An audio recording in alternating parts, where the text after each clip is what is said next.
NFT Business, c'est le podcast qui vous parle de tout l'écosystème Web3. Nous abordons des sujets comme la finance décentralisée, les métaverses, les NFT et la tokenisation. Mais aujourd'hui, nous sommes là pour parler blockchain. Une chose est certaine, le changement n'arrive pas en un jour, mais il se construit un petit peu chaque jour. Raison pour laquelle nous produisons ce podcast. Nous pensons que la connaissance est le nouvel or, et la connaissance qui n'est pas partagée, c'est de l'or qui se transforme en plomb. Je suis Claudia Lema et je présente ce podcast avec Benjamin Boutinspark. Et aujourd'hui, nous recevons Michael Canu, qui est le fondateur et le CEO de Ternoa, la blockchain Ternoa, qui est une blockchain française et qui est spécialisée dans les NFT. Justement, ça tombe bien. Ternoa propose des outils assez faciles d'accès d'ailleurs pour que les entreprises puissent facilement implémenter un projet NFT. Et c'est vraiment tout type d'entreprise. On verra avec Michael que ça peut être des entreprises dans le gaming, dans des marques, dans du retail, même les notaires, l'art, etc. Et on verra que Ternoa peut vous suivre et vous accompagner sur tout le déroulement de la stratégie NFT que vous voudriez mettre en place. Bonjour Michael, merci beaucoup d'être notre invité aujourd'hui. On est ravis de t'accueillir. Bonjour Claudia, bonjour Benjamin et merci pour l'invitation. Voilà.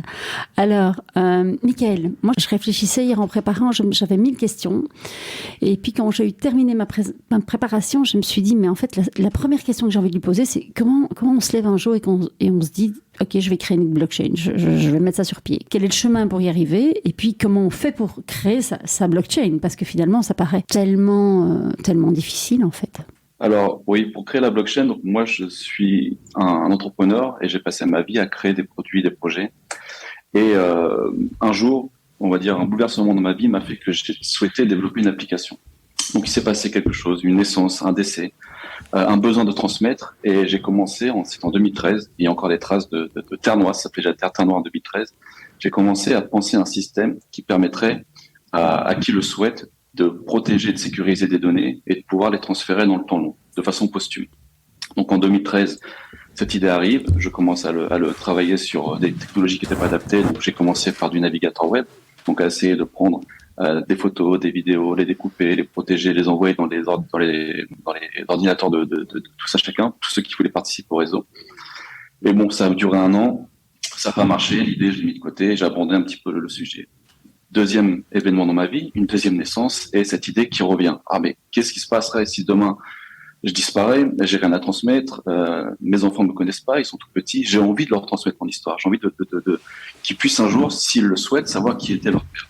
Et donc je relance ce sujet en 2015 sur une autre technologie, donc en peer-to-peer avec le protocole Torrent, qui est un protocole assez utilisé pour tous ceux qui téléchargent des sons et des vidéos. Et deuxième échec. Donc je continue, je passe 1 an dessus, en plus de mes activités, ça marche pas et j'abandonne.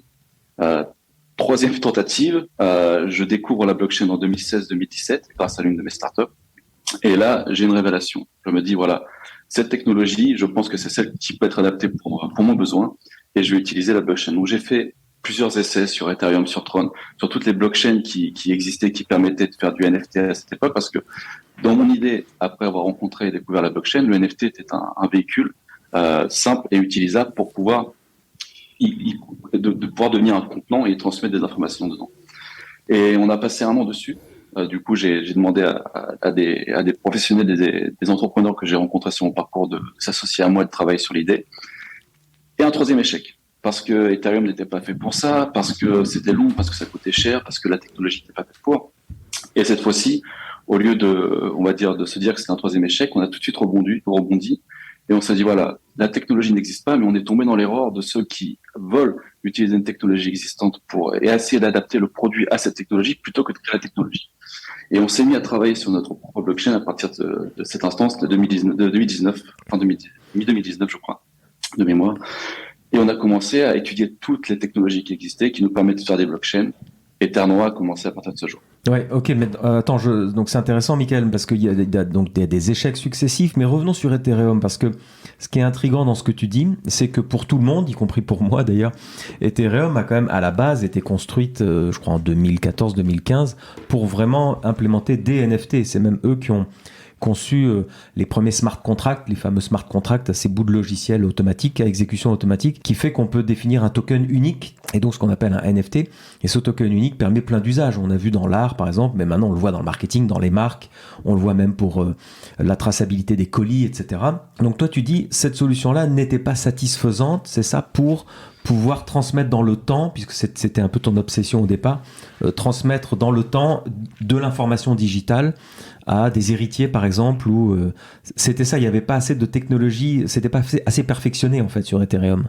J'avais un besoin très spécifique, qui était celui de pouvoir cacher du contenu, le chiffrer, le laisser, le mettre dans la blockchain de façon on-chain. Parce qu'aujourd'hui, tout ce qui est fait sur Ethereum est totalement public. Donc on peut pas cacher du contenu sur Ethereum. Il n'y a pas de système de sécurité, il n'y a pas de système on peut pas chiffrer de l'information. Et cette brique qui était primordiale, elle n'existait pas. Et alors, il y a toujours des moyens de bricoler de le faire, mais nous, on souhaitait le faire on-chain.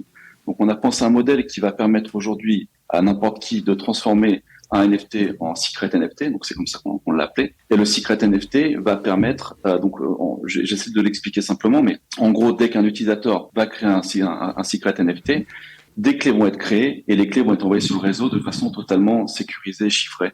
Donc on utilise une technologie qui s'appelle les enclaves. En gros, on va envoyer des clés dans des processeurs d'ordinateur et la personne qui détient l'ordinateur ne peut pas voir le contenu, ce qui contient et la quantité, etc. Et seule la personne qui va recevoir le NFT va avoir la capacité de récupérer ces clés des différents nœuds. Donc ça n'existait pas. Okay. Ça n'existe toujours pas. Est-ce que je peux reformuler pour voir si j'ai bien compris? Donc, sur Ethereum existe donc tu as la possibilité de créer des NFT. Ces NFT sont donc visibles de tous et donc il n'y a pas de confidentialité. La blockchain Ternoa, ce qu'elle propose comme service, c'est de créer un NFT. La donnée, elle est encapsulée, quelle que soit la donnée, tu mets ce que tu veux dans ton NFT, elle est encapsulée par une espèce de capsule de confidentialité qui permet, alors pas l'anonymat, c'est ça, pas l'anonymat, la confidentialité, c'est ça la différence ou pas?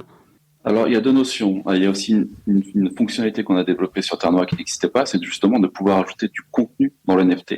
Aujourd'hui sur un NFT classique, on a une image qui est appelée sur IPFS, qui est un média généralement. Nous, à l'intérieur d'un NFT, on peut y loger une quantité illimitée de données. Donc ça peut être des vidéos, des photos. Et tu as parlé de capsule et on a appelé cette fonctionnalité la time capsule parce que voilà, ça matchait bien. Mais c'est bien ça. Donc tu as la possibilité d'y loger du contenu, de le protéger. Et alors c'est anonyme parce que les wallets, tu ne sais pas à qui ils appartiennent. Donc tu vois sur la blockchain qu'un wallet a transféré un NFT ou une capsule dans un autre wallet, mais tu ne sais pas à qui appartient un NFT. Ouais, en fait, ce qui est assez amusant, assez étonnant, c'est que la blockchain, à la base, est faite pour être totalement transparente. Elle est faite pour être ultra sécurisée, donc inviolable, mais que tout le monde puisse voir tout ce qui s'y passe. Et c'est bien là l'intérêt d'une délocalisation, enfin d'une décentralisation, c'est que ce soit transparent. Et toi, tu dis avec Ternoa, vous allez pouvoir d'abord être validé, de pouvoir être sécurisé grâce au bloc, la succession des blocs, la blockchain, qui rend le système inviolable, mais vous allez pouvoir transmettre de l'information qui est invisible pour ceux qui checkent la blockchain. Donc, à la fois, on peut vérifier qu'elle marche bien, en tout cas que les blocs s'enchaînent bien successivement, mais on peut coder de l'information, on peut crypter de l'information dans une capsule, dans un NFT, qui est transmis avec des clés uniquement, des clés privées, des clés publiques. C'est ce système-là, en fait. Exactement. Donc, la blockchain est publique, donc les transactions restent publiques. Par contre, le contenu, s'il a été protégé, il restera protégé. Et contrairement aux entreprises qui font du cloud, parce que ça peut s'apparenter à du cloud pour ceux qui ne connaissent pas vraiment la blockchain. Mais la différence avec le cloud, comme tu l'as bien dit, c'est la décentralisation. Et aujourd'hui, de la façon qu'on a conçu le système, c'est décentralisé, c'est totalement, on va dire, chiffré, et personne au monde, que ce soit un node ou quelqu'un d'entreprise, est capable de voir, de lire ce qu'il y a dans cette capsule. Ok. Et par exemple, donc j'ai bien compris l'importance de cet usage dans le cas où tu veux transmettre ton héritage, enfin ton héritage, pas que ton argent, mais ton histoire à tes enfants, par exemple. Mais dans quel cas d'usage ça peut être utile particulièrement ? Alors, il y a énormément de cas d'usage. On a eu les premières personnes qui ont compris le projet, qui sont venues sur cette application, étaient les militaires qui partent en mission. On a créé des systèmes de transfert, de protocoles de transfert. Donc, au-delà d'avoir cette possibilité, on a aussi des déclencheurs. Donc, on peut définir que la capsule sera déclenchée dans 10 ans, sera transférée dans 10 ans. On peut décider que si aucune activité depuis mon wallet n'est faite pendant 3 ans, que la capsule sera transférée. On peut décider que si 4 personnes de mon entourage décident à un instant T de récupérer cette capsule et si personne s'y oppose, quelqu'un va récupérer la capsule. Donc, tout un tas de protocoles qui sont imaginés autour de ça. Et le plus complexe va être ce qu'on appelle le Death Protocol parce qu'il doit être adapté à chaque pays. C'est d'avoir un déclencheur. Il faut un KYC, mais d'avoir un déclencheur une fois que la personne a été déclarée morte. Ok, mais donc attends, et donc c'est moi qui encode tout ça, donc mon paramétrage, donc je vais sur votre application, c'est ça, je mets mes données dans le NFT, donc dans la capsule, et je paramètre la capsule comme je veux, ou vous avez des paramétrages. C'est des conditions, c'est des conditions que tu définis quand tu crées la capsule. Après l'hébergement, pour comment on garantit un hébergement, parce que c'est la question qui vient souvent, comment on garantit qu'un hébergement de la data peut être garanti sur 30 ans, sur 40 ans, sur 50 ans, sur 100 ans. On gère pas les fichiers de notre côté, nous on est vraiment, on va dire, cette interface cette blockchain qui permet de relier et d'organiser tout le contenu. Et les fichiers aujourd'hui, donc, qui sont, comme tous les fichiers généralement sur les blockchains, sont une fois copiés sur IPFS. Et ensuite, on a des partenaires, type Crost, type Airweave, qui eux proposent de l'hébergement, on va dire à vie. Ils ont des technologies qui permettent d'avoir de la redondance sur les données de façon illimitée. Et pour vous donner un ordre d'idée, aujourd'hui, pour 1 Tera de données stockées, ce qui est représenté énormément, ça c'est un coût de 10 € en tout sur une période de 50 ans. Quoi. Ouais, alors attends. Donc l'hébergement ne coûte plus rien. Michael, il faut qu'on revienne pour les gens qui nous écoutent, parce que nous on donne beaucoup de formations, et la question qui revient, c'est tout le temps, comme tu dis, où sont stockés les fichiers des NFT. Si on prend ne serait-ce que l'art, par exemple, alors on leur explique que c'est sur, comme tu dis, IPFS, qui est un acronyme qui veut dire Interplanetary File System, qui est un système informatique de stockage de données décentralisées, c'est-à-dire que tout un chacun, vous, moi, on pourrait tout à fait allouer une partie de notre disque dur sur ce réseau décentralisé qui s'appelle IPFS, qui est géré un peu comme une blockchain. Il y a des récompenses, il y a des tokens, etc. Donc ça, c'est vraiment ce qui marche bien avec Ethereum. Par exemple, si vous allez sur OpenSea, vous achetez un NFT qui est une belle image. Cette image, elle sera stockée en dehors de la blockchain. Il faut rappeler que les blockchains ne sont pas faites pour stocker des fichiers lourds, ni des JPEG, ni des vidéos, encore moins des vidéos. Et donc, il faut bien stocker ça quelque part. Toi, tu nous dis, IPFS, c'est très connu. Effectivement, ça marche très bien avec Ethereum et Solana, enfin toutes les blockchains. Mais toi, tu proposes un autre système et qui fonctionne un peu pareil. C'est-à-dire, ce sont des disques durs décentralisés gérés par des milliers d'individus qui sont récompensés, alors j'imagine par un fee. Donc tu dis $10 pour 50 ans, c'est ça? Donc c'est très faible finalement. Alors IPFS, donc tu as bien résumé le système, mais il a un défaut majeur. IPFS, le défaut majeur, c'est que c'est décentralisé, mais tu dois avoir un nœud, donc tu dois avoir un serveur qui est connecté à ce réseau pour pouvoir garantir que les fichiers sont toujours existants. Donc c'est décentralisé, mais tu es obligé de garantir qu'un serveur sera toujours existant et financé parce que c'est un coût, il faut l'héberger. Et donc ça met tout de suite, tu vois, un frein réel. On va dire, c'est difficile de garantir que le nœud ici sera toujours payé, existant dans 20 ans. Les autres systèmes qui proposent, on va dire, une solution technique un peu différente, ont des garanties différentes. Et nous, le pari, c'est de dire, voilà, s'il y a un des protocoles qui n'est pas viable, on aura toujours les fichiers, parce que les fichiers sont publics, tu vois. C'est des clés qui permettent de déchiffrer tous ces fichiers-là. Donc, tous ces fichiers sont facilement synchronisables d'une blockchain à une autre de fichiers ou d'IPFS à un autre service, parce que finalement, ils sont visibles, mais ils sont totalement inexploitables. Qu'appelles-tu visible mais non exploitable? En fait, on va prendre l'exemple d'une image. Tu prends une image, tu vas la chiffrer avec une clé. L'image, tu peux la donner à qui tu veux, personne ne peut la déchiffrer. Donc, ça peut être public, tu vois. Ah oui. Et donc, on peut imaginer qu'il y ait 1 Tera de vidéos qui soient publiques sur Internet, mais finalement, ce sont que des fichiers inexploitables par toutes les personnes, hormis celui qui détient les clés et qui va détenir les clés pour pouvoir déchiffrer le contenu. Oui, c'est ça. Par exemple, si je mets ma carte d'identité sur Ternoa, dans une capsule, à ce moment-là, évidemment, l'image de ma carte d'identité sera stockée sur ces serveurs décentralisés dont tu parles, mais évidemment, personne ne pourra voir l'image de la carte d'identité. Il faudra posséder la clé d'accès, la clé cryptographique, qui sera insérée dans ma capsule Ternoa, donc dans mon NFT Ternoa. Et ce NFT Ternoa, je peux même décider que seul Claudia et moi y avons accès, par exemple. Exactement. Ok. Et nous, ce qu'on a aussi souvent comme question, c'est oui, mais et si s'il se passe quelque chose et que Ternoa disparaît, où sont mes données? Alors, les données sont hébergées justement sur tous ces différents serveurs. Et si Ternoa disparaît, si l'entreprise Ternoa disparaît, du moment que les nœuds sont encore actifs et sont récompensés parce que le système est automatique finalement. Dès que quelqu'un utilise le service, il doit payer du gas fees, il a un petit coût de prestation à payer. Donc tant que la blockchain est utilisée, les données disparaîtront pas. Oui, c'est ça. Donc la blockchain aujourd'hui, il faut qu'il y ait un maximum de nœuds, j'imagine. Donc Ternoa, c'est combien de nœuds, combien de personnes qui sont sur ce réseau? Est-ce que tu peux nous dire? Oui, aujourd'hui, donc on a la proof of stake et on a décidé d'ouvrir 15 validateurs. Donc on va dire 40 nœuds qui sont prêts à devenir validateurs. Je vais vous expliquer la différence. Mais aujourd'hui, on va dire qu'on a 15 serveurs qui composent le réseau. Pourquoi on n'en a que 15? Tout simplement parce que la blockchain est récente. On a eu notre mainnet en mai dernier. Et donc aujourd'hui, on n'a pas assez de transactions pour pouvoir récompenser beaucoup de serveurs. Donc on les ouvre petit à petit. Donc dès qu'on a un petit peu plus de trafic, qu'il y a plus de transactions, que les gens payent un petit peu plus de tokens, on utilise en récompense, on ouvre petit à petit, on va dire, les serveurs qui peuvent participer au réseau. Et d'ici la fin de l'année, on devrait être à 30. Oui, c'est ça. Donc il y a un déploiement progressif, 30, et puis l'année prochaine 60, et puis un jour 5000. Exactement. L'idée, c'est ça. Oui. Ok, tu nous as dit que tu allais nous expliquer la différence entre un nœud et un validateur. Alors un nœud, c'est quelqu'un qui souhaite participer au réseau. Donc c'est un ordinateur qui souhaite participer au réseau, mais il y a des conditions pour pouvoir participer au réseau. On va dire qu'il y a 3 conditions.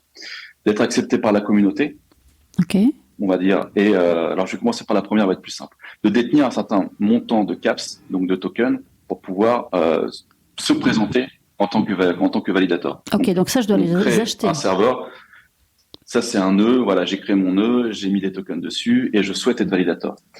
Mais il faut une certaine quantité, on va dire, de tokens pour pouvoir accéder à ce rôle. Donc, on va demander à la communauté. Donc, on va aller voir la communauté, on va aller sur Telegram, on va aller sur Twitter, on va dire, voilà, je souhaite opérer un nœud chez Ternoa, je suis un professionnel dans l'hébergement, vous pouvez me faire confiance, nominez vos tokens sur mon serveur. OK?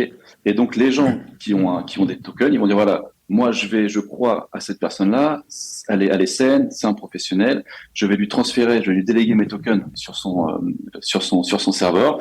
Et grâce à ça, il va atteindre un plafond. Aujourd'hui, c'est 20 millions de caps. Il va atteindre un volume conséquent pour devenir validateur. Donc, en fait, le système, il est automatique. Nous, on définit pas qui peut être validateur ou pas.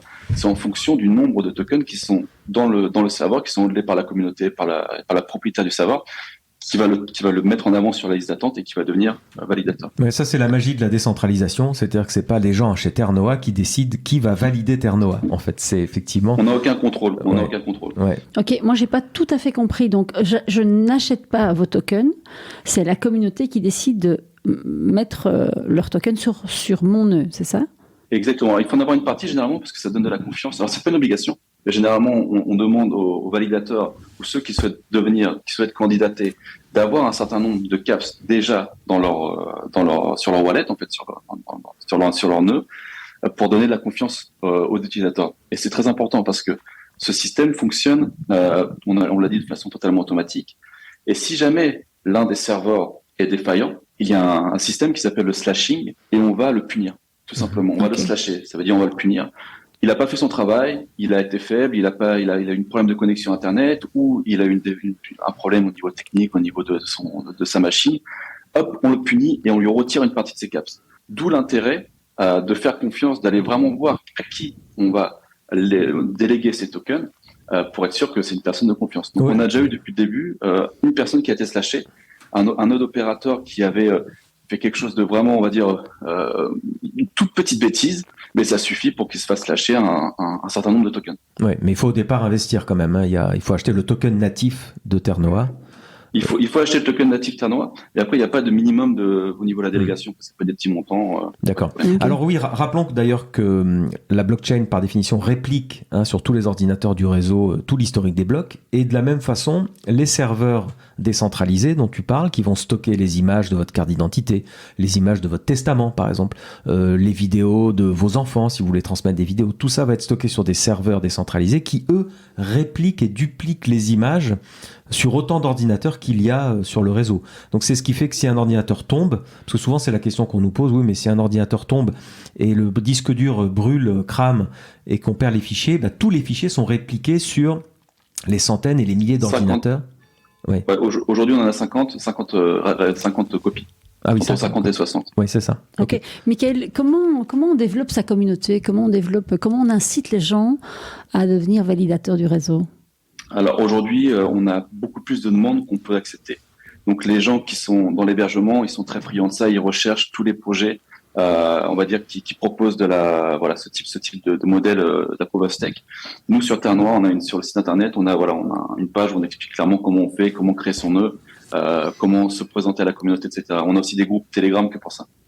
Ok, d'accord. Oui, j'imagine tous les salles blanches, tous les professionnels de l'internet qui ont des salles blanches, du disque dur à non plus finir, sont friands de ce genre de projet pour dire mais utilisez mes disques durs pour stocker toutes les données de Terre Noire ou d'autres projets d'ailleurs, j'imagine. Alors aujourd'hui, c'est intéressant pour eux parce que alors nous aujourd'hui on offre un rendement de 15%. Mais selon les projets, ça peut être plus ou moins, mais c'est toujours intéressant en effet pour des pros qui connaissent un petit peu la crypto, c'est super tentant et super intéressant de devenir un validateur sur une blockchain ou sur une autre. J'ai lu donc que vous utilisiez le protocole donc Nominate Proof of Stake. Et quelle est la différence entre le Proof of Stake? Alors la Proof of Work, on va dire que ce sont beaucoup plus de serveurs qui vont via une compétition, travailler sur des algorithmes pour pouvoir minter les blocs. Sur la Proof of Stake, le modèle est un petit peu différent. Il y a moins de serveurs et c'est par rapport au trust de la communauté que c'est validé ou que c'est pas validé. Okay. Et pourquoi Nominate? La nomination, ouais. Pardon. Oui, la nomination, c'est le fait de pouvoir avoir ces tokens dans son wallet. Donc, quand on va choisir un validateur, quand on va trust un validateur, quand on va croire au fait que ce validateur est un bon validateur, que je souhaite envoyer mes tokens sur son nœud, on va les garder dans le wallet. Donc, c'est la nomination. On n'a pas besoin de transférer physiquement ces tokens virtuellement, ces tokens sur le serveur. On va les garder. On va simplement déclarer qu'on veut travailler avec ce serveur-là. Okay. Alors justement sur les usages, là on vient de parler de carte d'identité, on vient de parler de testament, hein, c'est même à l'origine, la genèse même de ton idée de projet, c'était quand même transmettre au-delà de sa mort des actifs digitaux aux personnes qu'on aime, mais alors il y a aussi les diplômes. J'aimerais que tu m'expliques comment une université va pouvoir m'envoyer un diplôme, hein, mettons que je sois un jeune diplômé, voilà, retour dans le temps, et l'université m'envoie mon diplôme sur mon wallet. Donc il faut que ce soit un wallet Terre Noire. Après tu peux nous dire aussi, parce qu'il paraît que mon wallet Terre Noire peut donc être anonyme, mais l'université doit être certaine de m'envoyer mon diplôme à moi, vraiment moi Benjamin. En revanche sur la blockchain, j'ai pas envie que tout le monde sache quel diplôme j'ai eu. En fait c'est ça l'idée. Oui, et comment je le mets à disposition de mon futur employeur. Oui. Alors, il y a plein de possibilités à ce niveau-là, mais généralement, c'est forcément l'université qui doit récupérer les wallets des élèves, des personnes qui sont diplômées, afin de leur envoyer le diplôme. On a créé, il y a quelques blockchains qui le proposent maintenant, mais on a créé quelque chose qui s'appelle le Soulbound Token. Je ne sais pas si vous en avez déjà parlé dans les Non, on n'en a pas parlé, podcasts. Mais c'est intéressant que tu expliques. Ouais. Ouais, le Soulbound Token, c'est un token qui peut être créé et qui peut être envoyé une seule fois. Donc, si on imagine dans le cas d'un diplôme, la personne qui va émettre le diplôme va créer un NFT, elle va l'envoyer dans le wallet de quelqu'un qui est authentifié. Parce que pour le diplôme, l'anonymat, je pense pas que ce soit le bon chemin, parce que le but de ce système, c'est justement de pouvoir prouver qui on est et de pouvoir prouver qu'on a eu ces diplômes. Donc, nous, la façon qu'on a pensé le Soulbound Token, on envoie le token dans le wallet et le wallet, en fait, ne peut plus le transférer. Donc, une fois qu'on a identifié que ce wallet appartenait à cette personne, on peut être sûr qu'il a vraiment eu son diplôme. Après, aujourd'hui, avec une clé, on peut créer un nombre illimité de wallets. Donc, je pense que c'est peut-être pertinent qu'une personne se crée un wallet dédié à cet usage, avec ses diplômes, un wallet officiel, mais dedans, il n'y a pas de transaction. C'est juste, on va dire, son petit KYC, son outil qui permet de prouver son passé, son histoire. Ouais, ça faisait penser un peu à l'époque, il y a longtemps, 30-40 ans, on pouvait ouvrir des boîtes postales. Ce qui veut dire qu'un individu pouvait avoir son adresse officielle et puis ouvrir plein de boîtes postales dans plein de villes de France et recevoir du courrier avec des adresses différentes. Et c'est un petit peu l'analogie avec les wallets. On peut tout à chacun ouvrir plein de wallets parce qu'un wallet, c'est juste une adresse publique alphanumérique 0x2362, etc. sont juste des chiffres et des lettres finalement. Et il n'y a pas toujours une identité associée derrière ça. Mais toi, tu dis que sur Terre Noire, on pourrait dire, ce wallet-là, en tout cas, c'est celui de Benjamin. Et il est validé il est validé par Terre Noire ou je le fais valider peut-être par d'autres systèmes? Pour moi, ce serait une DIA. Là, nous, sur Terre Noire, on envoie un diplôme. Si le NFT, on ne sait pas à quoi il correspond, on ne sait pas ce que c'est. Donc, je pense que là, c'est vraiment du côté, on va dire, front, que ça doit se passer, où en effet, il faut pouvoir authentifier que cette personne-là détient ce wallet et regarder ce qu'il contient. Ce sont des boîtes d'informations. Si on avait ça sur LinkedIn, ça éviterait aussi d'avoir beaucoup de personnes qui s'inventent une vie, que ce soit au niveau professionnel, que ce soit, on a eu énormément de scams, de gens qui se proposaient d'exchange, qui étaient bien rattachés à la bonne entreprise, qui nous vendaient mots et merveilles, mais en fait qui n'existaient pas. Et ouais, donc ça permet quand même, je pense, de rassurer les utilisateurs. Alors c'est intéressant, tu parles de réseaux sociaux. On sait que Twitter, par exemple, et moi je l'ai testé, on peut connecter son wallet MetaMask sur son compte Twitter. Et Twitter peut voir les NFT que vous avez, vous pouvez les afficher sur Twitter, et c'est déjà le début d'une sorte de reconnaissance de mon numéro de wallet, qui est juste un numéro, mais qui est attaché à mon identité Twitter, en tout cas. Ça va commencer comme ça. Et tu as raison, si progressivement on le fait sur LinkedIn, ou alors là c'est un réseau beaucoup plus professionnel, et là sur LinkedIn, si je dis mon wallet, il est carrément attaché à mon identité, parce que j'ai connecté mon MetaMask, mon wallet, alors ça commence à faire sens et ça commence à donner beaucoup de crédit à mes NFT. Mais plus subtil que ça, à mon identité, mais pas que, parce que sur LinkedIn, qu'est-ce qui intéresse les gens, c'est mon parcours professionnel. Donc, à mon wallet dans lequel, évidemment, il y a la preuve de mon identité, mais également la preuve de mon parcours professionnel. Mes diplômes, mes lettres de recommandation, Dieu sait quoi. Peut-être qu'on pourrait imaginer des wallets par type d'activité dans notre vie. On peut être avocat et grand sportif, et on aurait un wallet lié à notre activité professionnelle et un wallet lié à notre activité sportive et un wallet. Et donc, je dirais que on va vers un monde où on aura des multi-wallets en fonction de toutes les facettes de notre vie, avec tous les justificatifs nécessaires à toutes ces facettes. Est-ce que c'est comme ça que tu vois les choses, Michael ? Tout à fait. On a un projet en cours justement sur la possibilité de prouver alors c'est totalement lié, hein, c'est avec des NFT, donc de pouvoir prouver qu'on est propriétaire d'un NFT sans montrer aux autres les autres NFT qu'on détient. Parce que aujourd'hui, la majorité des collections proposent généralement, avec l'achat d'un NFT, un accès à un membership qui permet de se voir, qui permet de recevoir des tokens, d'avoir des accès privilégiés. Mais aujourd'hui, c'est difficile de pouvoir, on va dire, accéder à ces groupes de façon anonyme. C'est toujours, on peut passer par Discord, on peut passer par tout un tas de plateformes. Et on a des idées aujourd'hui qui se créent autour de, je vais prouver que je détiens ce NFT-là sans avoir besoin de tiers de confiance qui va pouvoir contrôler, etc. On a des approches comme ça aujourd'hui. Ouais. Mais c'est vrai que le Soulbound token, rappelons que Soulbound, c'est un mot anglais, ce qui voudrait dire en français, si on traduit, ça veut dire attaché à votre âme. Et c'est très poétique. Et je ne savais pas que tu parles de ça, mais Vitalik Buterin, le fondateur d'Ethereum, en parle déjà depuis 6 mois. Il le promet sur Ethereum, mais vous, en fait, vous l'avez déjà fait. Donc, ça existe sur Ternoa, ce fameux token transférable. Ça existe sur Ternoa, ouais. Et on a créé un autre type de Soulbound token. Alors, il est sorti, on l'a pas encore brandé, on n'a pas encore trouvé son nom. C'est de pouvoir minter un NFT, mais de pas pouvoir le déplacer. Donc, ça va permettre de prouver une acceptation. Alors, on avait pris un modèle simple d'une newsletter décentralisée où la personne va pouvoir signaler qu'elle accepte de recevoir une information ou un NFT. Donc, dans le cas où on fait une newsletter ou une campagne avec des musiques dans le NFT, peu importe, qui va publiquement déclarer qu'elle souhaite recevoir le NFT.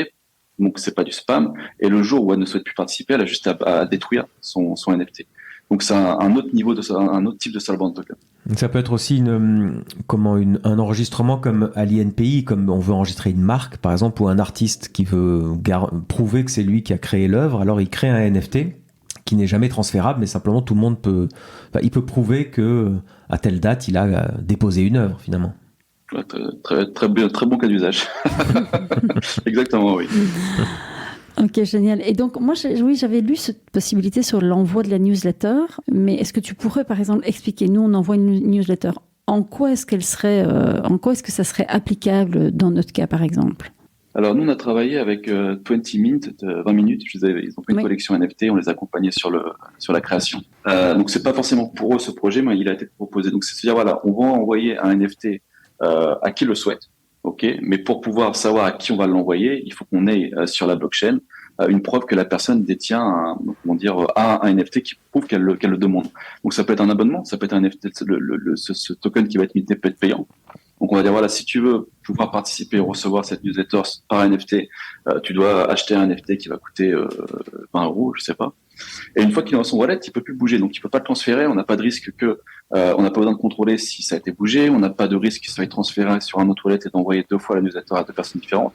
Donc on est sûr que celui qui détient ce NFT dans son wallet l'a vraiment payé un jour. Ah oui, une newsletter ou alors un épisode de podcast, tiens, par exemple. Non, ouais, pour de la musique, un épisode de podcast, voilà. Ouais, bah justement, nous on réfléchit à se dire, tiens, en fond, on parle Web3, mais on n'a pas injecté ça dans notre On process. commence à réfléchir. Et on commence à réfléchir. On devrait d'ailleurs, je pense d'ailleurs que vous avez un incubateur. On peut peut-être en parler. On va venir chez vous. Bah écoute. Alors ouais, l'incubateur. Alors pour continuer à l'après Ternois, donc on a eu cette première idée de créer donc cette application, et ensuite ce qui s'est passé, c'est qu'on a eu énormément d'acteurs qui sont venus nous voir en nous disant mais les NFT de la façon que vous les utilisez, on va faire pareil. Et on a eu, je crois, on avait fait un appel à candidature, on avait eu le premier mois 100 candidatures de projets qui souhaitaient utiliser notre blockchain. Et donc, on a fait évoluer notre produit. Donc, à l'origine, c'était quand même une blockchain qui était dédiée à un produit. Et puis, finalement, on s'est dit, bah, autant rendre le modèle scalable et travailler sur un modèle. Donc, on a fait un petit pivot en se disant, voilà, autant l'ouvrir à qui souhaite utiliser cette blockchain. Et moi, dans mon parcours professionnel, j'ai eu des difficultés de comprendre tout ça, de faire des smart contracts. On parle des smart contracts, mais smart contract, c'est pas si simple. Et puis, un smart contract, ça coûte très cher parce qu'il faut trouver des développeurs qui font les smart contracts et qui courent pas les rues, les bons. Et puis ensuite, il faut l'auditer. Donc, pour une simple fonction, ça peut revenir facilement à des dizaines, voire des centaines de milliers d'euros. Donc, on a pensé un modèle qui va permettre à n'importe quel développeur, quand je dis n'importe quel développeur, quelqu'un qui a quelques mois d'expérience, qui a déjà fait un peu d'HTML et CSS, donc ce sont des langages très basiques. Aujourd'hui sur Internet, je pense que quand vous commencez à apprendre le code, vous commencez par JavaScript, HTML et CSS. Et donc, on a pensé une technologie qui va permettre à n'importe quel développeur junior de pouvoir minter des NFT, de cacher des secrets, de les multiplier, de les fractionner. On a vraiment pensé, ce pivot a été pensé voilà, dans cette optique-là. Et donc aujourd'hui, on a eu énormément de noms. Et donc le Labs a été ouvert pour accompagner toutes les entreprises qui souhaitent, les entreprises qui souhaitent entrer dans le monde du Web3, qui n'ont pas forcément envie de se staffer avec des développeurs Solidity ou voilà, des développeurs ou d'autres types de langages pour des smart contracts, de pouvoir découvrir la blockchain et de pouvoir l'utiliser très très rapidement. Ouais, donc une entreprise peut venir vous voir, Ternoa, l'entreprise Ternoa, donc toi et tes collaborateurs, je crois que vous êtes plus de 60 ou 70 collaborateurs, enfin ça commence à être une belle entreprise déjà, Ternoa. On peut venir vous voir en disant, on n'y connaît rien, voilà, mais on a envie d'élaborer une stratégie, aidez-nous à ça, on a envie que vous codiez le smart contract, on a envie que vous fassiez un front-end, etc. Là, vous pouvez vraiment accompagner les boîtes complètement finalement. Exactement, donc on a beaucoup de demandes dans le monde du jeu vidéo, parce que finalement le NFT s'y prête bien pour pouvoir acheter des personnages pour pouvoir les équiper. Et ensuite on a des groupes donc de l'instit voilà qui souhaitent découvrir la blockchain et qui travaillent avec nous sur différents projets. Ok, mais est-ce que tu as parfois des gens qui arrivent, donc des secteurs, un secteur X qui arrive chez vous, qui vous disent, tiens, au fond, on a entendu parler de blockchain, on se demande si ça pourrait pas améliorer nos process, on a entendu parler de NFT, on ne comprend pas. Est-ce que vous pouvez nous accompagner dans la réflexion de comment injecter ça dans nos process et dans notre business model? Et surtout, est-ce que Ternoa est la bonne? Parce qu'aujourd'hui, ils ne le savent pas. Et donc, à quel moment ils commencent l'accompagnement? Alors, on commence sur la phase idéation. Donc, on a généralement les groupes qui souhaitent faire du Web3, ils souhaitent faire du Web3, mais ils ne savent pas comment l'aborder, comment ça fonctionne. Donc, on a une première phase d'idéation sur laquelle on étudie l'entreprise, ce qu'ils font, ce qu'ils souhaitent faire, on va dire, et on essaye de proposer des solutions. Donc, on a cette première phase d'idéation. Une fois qu'on a terminé un audit et une idéation de ce qui peut être fait sur la partie Web3, et une fois que c'est terminé, voilà, on décide d'aller plus loin ou pas. Oui, parce que tu peux avoir des clients qui arrivent, et puis après ton audit, tu dis, bah oui, Ternoa, si vous voulez, mais pas forcément. Enfin, idéalement. Alors, on a pas mal d'exemples, en effet, où pour des mints très simples, on conseille d'aller sur Solana ou sur Ethereum. Alors nous, on a fait aussi, on est compatible avec les plus grosses marketplaces de NFT, donc comme OpenSea ou comme Solana, Magic Eden. Et donc, c'est un simple mint où derrière, pour le moment, il n'y a pas de promesse, il n'y a pas d'utilité profonde du NFT. On envoie les gens sur OpenSea, on dit voilà, et là où est la communauté pour acheter des NFT sur OpenSea, vous prenez un risque de venir sur une blockchain qui n'est pas encore assez connue, faites-le là-bas. Donc, tout à fait, on se prend cette décision, il n'y a aucun problème. Ouais. Et tu peux nous parler un peu des gens de business qui ont intégré la blockchain Ternoa? Tu nous parlais des notaires. Alors, on en voit beaucoup. On a énormément de demandes, et même maintenant, j'ai à peu près 3-4 personnes, 4 entreprises que je vois par semaine pour ça. Donc, on a les premiers à avoir pensé à utiliser Ternoa, ce sont les notaires. Donc, ils se sont dit, voilà, ils ont travaillé sur une blockchain de leur côté. qui était une blockchain privée. Je sais pas où ils en sont. Je les avais un petit peu accompagnés au début aussi, donc je sais pas si le projet est toujours d'actualité. Mais pour le côté transmission, ils ont créé un petit laboratoire qui travaille aujourd'hui sur Ternoa, avec qui on avance sur comment on peut créer une capsule, mettre les informations dedans, les transférer, comment on va déclencher les protocoles de transfert, etc. Donc ça, on va dire, c'est sur la partie notaire. Et après, on a des artistes. Donc, je vous dis ceux qui me viennent en tête, mais on a un artiste qui s'appelle Vincent Faudemer, qui est un artiste français qui crée des sculptures. Je vous ai sûrement vu, c'est des gros bavards, c'est comme des bavards, des gros éléphants. Et donc, il est très connu dans le monde, et qui a décidé de faire ses NFT, qui les a fait sur Solana, et qui est venu nous voir en disant, voilà, j'ai fait ma première collection sur NFT sur Solana. Par contre, je sais pas comment je vais réussir à gérer la suite. Il y a une histoire de métaverse à faire, il y a un jeu, il y a un token. Et donc, on a récupéré ce porteur de projet. Maintenant, on est sur Ternoa. Et donc, on est en train de travailler sur toute la suite de son projet. On a ensuite, on en a vraiment beaucoup. On a le 20 Meet, on en a parlé. On a MetaFight. Donc, c'était un jeu qui souhaitait faire vous devez sûrement connaître Sora, donc qui souhaite faire un modèle un peu comme Sora, mais dans l'univers de l'UFC, du combat. Oui, d'ailleurs, j'ai trouvé ça génial. Les combattants. Ouais, j'ai trouvé ça génial. Ah, vous l'avez vu ce projet ? D'accord. Non, j'ai entendu, j'ai animé une table ronde et il y avait, j'ai oublié le nom de cette fille qui est à la tête de... Julia ? Ouais, qui est incroyable. Et d'ailleurs, je trouvais ça dingue que ce soit une femme à la tête d'un jeu hyper masculin, hyper testostérone, quoi. C'est génial. Oui, c'est un projet qui est très intéressant, qu'on suit de près, qui est pareil dans les premiers à faire confiance à Ternoa. Et ensuite, on a des jeux plus conséquents qui sont arrivés, des jeux qui ont déjà plusieurs millions d'utilisateurs, on a un jeu français, un groupe de jeux français et un jeu japonais, qui ont une grosse base de joueurs qui souhaitent ne pas prendre du retard sur la partie Web3 et qui viennent nous voir, voilà, il faut qu'on implémente du Web3. Comment on s'y prend avec notre jeu qui est fait en ce langage-là pour être compatible avec Ternoa.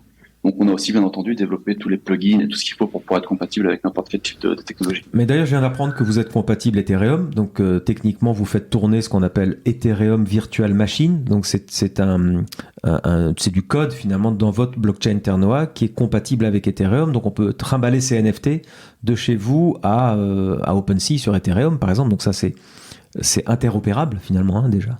Alors, on n'a pas encore sorti le EVM, c'est dans les tuyaux. Par contre, on a créé un système de mirroring qui permet aux gens de détenir un NFT dans un wallet MetaMask, de déclarer une adresse Ternoa et de pouvoir exploiter le NFT sur Ternoa. Donc, avec un système d'oracle qui vérifie que le NFT est toujours dans le wallet, qu'il n'a pas été bougé. Et donc, c'est plus, on va dire, on appelle ça le miroir, mais ça peut être un clone, un espèce de clone qui est aujourd'hui qui peut évoluer sur Ternoa. Et bien entendu, le VM compatible est prévu début d'année prochaine. C'est très bien que tu dis ça, parce que nous, la question qu'on a très souvent, c'est, mais alors, je veux faire des NFT, j'ai une stratégie de marque, etc., mais sur quelle blockchain je dois aller? Parce que les gens commencent à comprendre que chaque blockchain est un écosystème en soi, avec son propre token, son propre wallet, ses propres règles de transmission, de transaction, etc. Et toi, tu es en train de dire, ça y est, nous, Ternoa, on a compris qu'on doit être totalement interopérable avec les plus grosses blockchains, et ça annihile, ça fait tomber le frein qui est de dire oui, Ternoa c'est moins connu qu'Ethereum. Bien sûr, aujourd'hui, on verra dans quelques années, parce que je sais que votre croissance est fulgurante et que votre succès a priori va continuer fortement, mais donc vous êtes interopérable, ce qui veut dire que on peut dire aux entreprises ne vous inquiétez pas de ça, allez plutôt sur une blockchain qui vous inspire confiance, qui développe des bons outils, et après vous serez interopérable, c'est-à-dire que les gens pourront avoir leur NFT ici et ailleurs finalement. Oui, parce que c'est une crainte des marques en fait, elles se disent mais attends, mais si je choisis une blockchain, ça veut dire que je suis coincé sur cette blockchain. Et donc c'est vrai que c'est parce qu'en fait quand on part du comportement des gens, ils sont habitués sur le Web 2 à pouvoir passer d'un site à un autre, d'un réseau social à un autre, de clic droit, l'URL repartagée sur le... Et donc ils ont l'habitude de pouvoir switcher d'une plateforme à l'autre, et ils ont le sentiment, quand on leur dit vous devez choisir une blockchain, qu'ils vont être enfermés. Donc donc c'est bien de le dire. Le choix de base de Ternoa, donc on l'a développé sur Substrate. Substrate, c'est, alors je vais très vulgairement, pour les gens qui connaissent les e-commerce, on a Shopify, on a PrestaShop. PrestaShop, c'est un code, on le modifie et on en fait sur site internet. Substrate, j'ai vraiment vulgarisé le truc. Substrate, en fait, c'est un framework qui a été développé, donc notre base, donc c'est un langage qui a été développé par Parity. Parity a créé Polkadot. Donc nous, dès notre choix de départ, on a misé sur en effet ce côté interopérable. avec Substrate, parce que Substrate nous permet, quand on le souhaite, de se connecter au réseau Polkadot et en un claquement de doigts d'être connecté avec toutes les blockchains qui sont aussi connectées à l'univers Polkadot. Et certaines de ces blockchains sont connectées à l'univers Ethereum. Donc en fait, très rapidement, on a cette possibilité d'être interopérable avec toutes les blockchains qui existent. Qui est d'ailleurs à l'origine du projet Polkadot. Polkadot, c'est une grosse blockchain, un gros projet très capitalisé avec un token qui marche bien. Et Polkadot, c'est exactement ça, c'est rendre interopérables toutes les blockchains. Et vous, ce que vous dites, mais là je l'apprends, hein, c'est vraiment intéressant ce que tu dis techniquement, c'est que vous êtes déjà vous connecté à Polkadot, qui Polkadot connecté à toutes les autres blockchains. C'est à peu près ça. Alors, en fait, Polkadot, il est un système pour devenir une parachain. Une parachain, c'est peut-être d'avoir accès finalement à tous ces autres serveurs. Aujourd'hui, on a commencé il y a un an. Il doit y avoir, je sais pas, une cinquantaine de parachains qui existent. Donc, une cinquantaine de serveurs qui sont interconnectés et qui peuvent communiquer directement. Nous, aujourd'hui, on a la capacité de le devenir très rapidement, mais on attend d'avoir terminé de livrer toutes nos phases pour le faire. Donc, dans le plan initial, on devait être parachain en janvier ou février. Aujourd'hui, on se laisse, vu que le marché de toute façon n'est pas hyper bullish actuellement, on se laisse la possibilité de le décaler un petit peu sur le deuxième trimestre 2023 pour devenir parachain, et ça se fera très, très rapidement, quoi. On est prêt techniquement, c'est juste qu'il faut le déclencher. Ok, excellent. Oui, tu disais que c'est pas très bullish. Au contraire, on est dans un bear market. Tout le monde l'a remarqué. Et c'est intéressant que tu dis ça. D'ailleurs, c'est l'objet de ma prochaine question. Comment on fait quand on est une blockchain qui a besoin de financement? Quand tout va bien, quand le marché est très haussier, à ce moment-là, l'argent arrive, hein, évidemment. Et quand le marché est baissier, comme maintenant, l'argent n'arrive plus ou arrive beaucoup moins bien. Est-ce que vous avez donc emmagasiné assez de trésorerie de cash pour tenir, mettons, encore 2 ans ou 3 ans si ça dure, ou est-ce qu'il faut que les projets, est-ce qu'il faut qu'il y ait des clients assez vite? Comment, dans la roadmap, comment ça se passe chez Ternoa pour ça? Alors, niveau bull market, j'ai mes prévisions pessimistes et j'espère qu'elles sont pessimistes. Et pour moi, il y aura un retour du marché, on va dire, juste avant 2025. Je vois vraiment comme ça. Par rapport à ce que j'ai vécu auparavant, ce que j'ai pu connaître, voilà, j'attends 6 mois après le prochain événement halving du Bitcoin pour que le marché redémarre. En tout cas, je l'espère que ça se passera comme ça. Mm-hmm. Et deuxièmement, en effet, on a donc nous en tout, en 1 an et demi, on a levé 15 millions d'euros pour pouvoir tenir toute cette période, parce qu'on le sait tous quand on est de cet univers, on sait bien qu'il y a une période où il y a un petit peu moins de hype, il y a un petit peu de gens qui sont pas contents ou une perte de confiance. Et donc, on a prévu pour pouvoir tenir toute cette période. Et ce qui est par contre étonnant, c'est qu'on a on a toujours énormément de demandes d'entreprises du Web 2 qui veulent faire du Web 3 qu'en juin. On a vraiment beaucoup de demandes. Alors que dans les autres périodes, quand il y avait des bear markets, c'était la crypto-monnaie c'est un scam, c'est une arnaque, on vous avait dit Et là, on voit que les mentalités ont vraiment changé. En tout cas, moi, je le perçois comme ça. Oui, tu as raison. Nous aussi, on a le même retour. On voit depuis quelques mois beaucoup d'entreprises qui nous interrogent. Les formations, on n'arrête pas de former tout le monde au Web3. En fait, ça intéresse vraiment tout le monde. On a l'impression que c'est inversement proportionnel au marché. Le marché s'écroule. C'est-à-dire que on a l'impression qu'en entreprise, il s'est passé quelque chose là au printemps juste avant l'été, c'est qu'ils ont compris que la technologie pouvait décorréler du cours du Bitcoin en l'occurrence ou des grandes cryptos, mais que c'était une technologie qui pouvait amener des usages et améliorer leur process, améliorer leur business model, améliorer la relation client, améliorer en dehors de la valeur même du cours aujourd'hui. Et ça, c'est nouveau. Parce qu'avant, les gens ils nous disaient non, mais ça s'écroule, on veut rien savoir. Et puis c'est vrai que là, depuis quelques mois, ça s'accélère. Et il y a une grande demande de compréhension qui est pas forcément... Avant, on avait le sentiment que les entreprises voulaient y aller vite. Je me souviens, janvier 2022, avec ce grand boom des NFT suite à la vente de Beeple en fin 2021, toutes les entreprises voulaient faire du NFT très très vite. Et nous, vraiment, c'est ce qu'on leur dit. On dit, mais attendez, il ne faut pas faire très très vite, il faut faire très très bien, mais pas très très vite. Et pour faire très très bien, il faut comprendre les enjeux à 360 degrés. Et aujourd'hui, en fait, c'est elles qui viennent et qui nous disent, plus on veut aller très très vite, mais on veut aller très très bien. Et donc on veut comprendre. Et on veut comprendre, oui. On veut comprendre. Grande demande de compréhension. Et donc oui, on sent qu'en 6 mois, le curseur bouge. Alors le curseur, il bouge sur le cours des cryptos, mais il change aussi. Le curseur bouge aussi sur la compréhension des gens et le sentiment des gens qui savent que ils vont pas y échapper. Ça va transformer. il y a une décorrélation entre les cryptos et la blockchain qui est enfin faite, quoi, tout simplement. Je pense Exactement. qu'avant, il y avait forcément la blockchain, c'est la crypto, et maintenant, les gens comprennent qu'il y a une technologie, il y a un jeton, mais que ce sont deux choses bien séparées. Exactement. Mais on arrive déjà à la fin de ce podcast, ça va assez super vite, donc très chouette. Michael, vraiment merci beaucoup pour ton temps et pour ces explications extrêmement claires. J'ai trouvé ça très très clair. Ternoa, tous les projets Ternoa sont vraiment riches et très denses. Merci de nous avoir écoutés. Alors, on a un site web. Moi j'ai encore juste une petite question. Michael, je suis une entreprise. Je contacte qui ? Je contacte Ternoa ou je contacte le Capsule Core Labs ?